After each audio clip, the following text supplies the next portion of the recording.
Hello বন্ধুরা, focus media বিটির একটি নতুন এপিসোডে আপনাকে স্বাগতম। জলপাই গাছ এটি একটি অতি প্রাচীন উদ্ভিদ।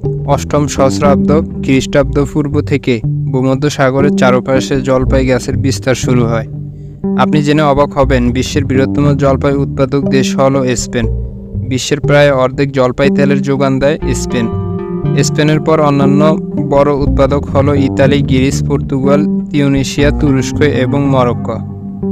জলপাই তেল বা অলিভ অয়েলের মূল্য হাতের নাগালে না থাকা সত্ত্বেও এত জনপ্রিয় কেন? এতে oleic acid, linoleic acid, palmitic acid সহ অন্যান্য ফ্যাটি অ্যাসিডের পরিমাণ রয়েছে। জলপাই তেল প্রাচীন গ্রিক এবং রোমানরা শুরুতেই রন্ধন প্রণালীতে ব্যবহার করত।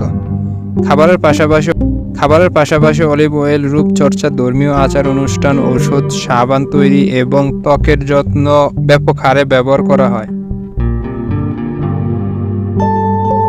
অলিভ অয়েল জন্ম নিয়ন্ত্রণের একটি রূপ হিসেবেও জনপ্রিয় ছিল। অ্যারিস্টটল তার হিস্ট্রি অফ অ্যানিমালস গ্রন্থে গর্ভাবস্থা রোধ করতে সিডারের তেল, সীসার মলম বা লোবানের মলমের সাথে মিলিত জলপাই তেলের মিশ্রণ প্রয়োগ করার পরামর্শ দিয়েছেন।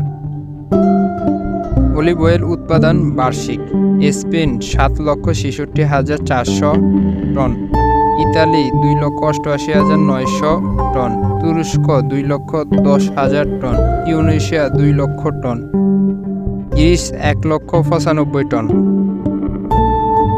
গ্রিসে এখন পর্যন্ত বিশ্বব্যাপী সবচেয়ে বেশি মাথাপিছু জলপাই তেল ব্যবহার করা হয়। প্রতি বছর মাথাপিছু Spain 24 litre, Italy 15 litre, Israel 13 litre, Canada 3 litre ব্যবহার করা হয়।